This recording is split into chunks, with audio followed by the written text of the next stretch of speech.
দেখুন সুপ্রিয় বন্ধুরা, আমার এক ভাই কমেন্ট করেছে যে তিনি ওয়ালটনে ভাইবা পরীক্ষা দিতে গেছিলেন। তাকে একটা প্রশ্ন করা হয়েছে যে একটি 1.5 টনের এসি দৈনিক 4 ঘন্টা চালালে এক মাসে বিদ্যুৎ বিল কত আসবে। চলুন আমরা আজকে এইটারই খুব সহজে সমাধান বের করব। আমরা জানি 1 টন সমান 1.2 কিলোওয়াট, তাহলে 1.5 টন সমান কত হবে? 1.5 টন সমান 1.8 কিলোওয়াট হবে। এখন এই 1.8 কিলোওয়াটকে যদি আপনারা ওয়াটে বের করে নিতে চান তাহলে কি করতে হবে? 1.8 এর সাথে 1000 গুণ করতে হবে। তাহলে যখন আমি 1.8 এর সাথে 1000 গুণ করে এখানে বের করে নিয়েছি ওয়াটটা, এখানে 1800 ওয়াট।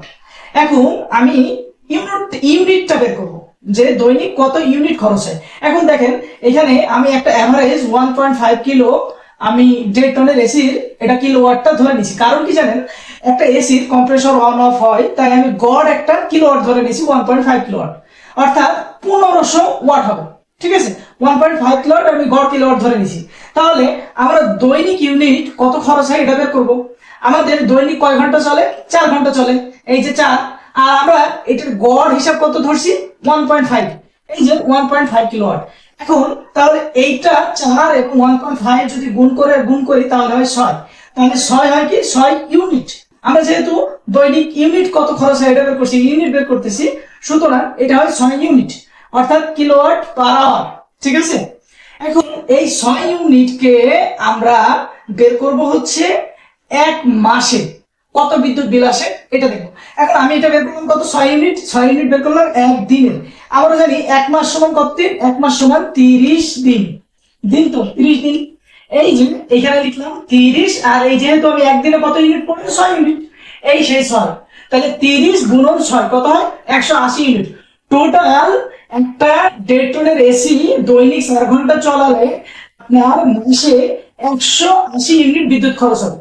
এখন আমাদের বাংলাদেশের বিদ্যুতের গড় আমরা রেট একটা ধরে নিই, অ্যাপ্রক্সিমেট 8 টাকা করে ধরেন, বিদ্যুতের গড় ইউনিট 8 টাকা করে। তাহলে কি হচ্ছে, আমার 30 দিনে কত খরচ হচ্ছে? কত ইউনিট খরচ হচ্ছে? 180। এই যে আমি লিখছি 180 গুণন আমরা গড় ইউনিট রেট কত ধরছি বিদ্যুতের, তাহলে এই যে গুণ এই 180 আর এই 8 গুণ করে দিলে হয় 1440 টাকা।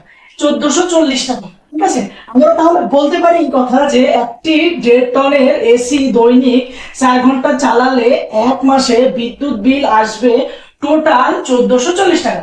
সুপ্রিয় বন্ধুরা, এভাবেই ইজি ক্যালকুলেশন আপনারা খুব সহজে করতে পারবেন।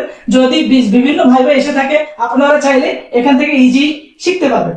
সুপ্রিয় বন্ধুরা, আমাদের এই ভিডিওটি ভালো লেগে থাকলে অবশ্যই সাবস্ক্রাইব এবং ফলো করতে ভুলবেন না।